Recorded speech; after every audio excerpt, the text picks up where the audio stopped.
সংকটের সময় সেনাবাহিনীকে নিয়ে প্রশ্ন তুলেছিলেন। আমার প্রশ্ন শুনে উনি অত্যন্ত রেগে গিয়ে উনি বলেন আমি বেশ করেছি। তাহলে একটা স্ট্যান্ড রাখুন মুখ্যমন্ত্রী, মুখ আর মুখোশ দুটো আলাদা হয়ে যাচ্ছে। 2008 সালে আপনাদের ঈদ যে ছিল না, আপনাদের সেই সময়তে ওই সেটিংয়ের রাজনীতি পাকিস্তান আর ভারতের সাথে আপনারা করেছেন। আপনি আমাকে বলছেন আপনার কাছ থেকে আমি ফ্যাশন নিয়ে কথা শুনবো।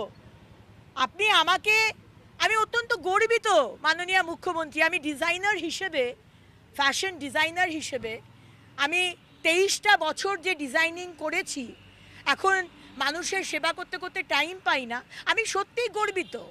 কিন্তু আপনি আজকে যেভাবে আমাকে আক্রমণ করেছেন, আপনি আমার যে কারিগর, আমার যারা তাঁতি, আমার যারা কাপড় রং করে ডায়ার, আমার যারা জরির কাজ করে, আপনি সবাইকে অপমান করেছেন।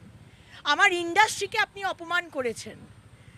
আপনি ব্যক্তিগত আক্রমণ করে আপনি আমাকে ভয় দেখাবার চেষ্টা করছেন মুখ্যমন্ত্রী। আপনি আমাকে থ্রেট দিচ্ছেন, যে থ্রেট কালচারের কথা আমরা সবসময় শুনি এবং বুঝি। আমি কিন্তু আপনাকে ব্যক্তিগত আক্রমণ করব না মুখ্যমন্ত্রী। আমি আপনাকে কোনো দিন অসম্মান করব না, কারণ আপনি তো আমার মুখ্যমন্ত্রী। ইচ্ছে করলে আমি দীপক ঘোষের বইটা এনে এখন পড়তে পারতাম, কিন্তু আমার সেই রুচি নেই মুখ্যমন্ত্রী। আমার পারিবারিক আমার যে আপব্রিঙ্গিং বা আমার যে লেগেসি, আমার পরিবার এবং আমার দল আমাকে যে শিক্ষা দিয়েছে, তাতে এই নিম্ন রুচির রাজনীতি, যেটা আজকে পশ্চিমবঙ্গের মানুষ লাইভ হলে ভালো হতো, আপনি যেভাবে কথা বলেছেন সেটা unlikely of a chief minister.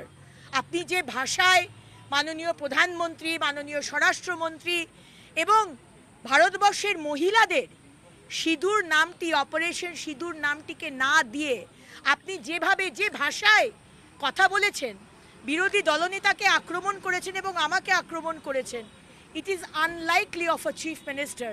আপনি আপনার ওই চেয়ারটাকে না, সেটাকে অপমান করলেন।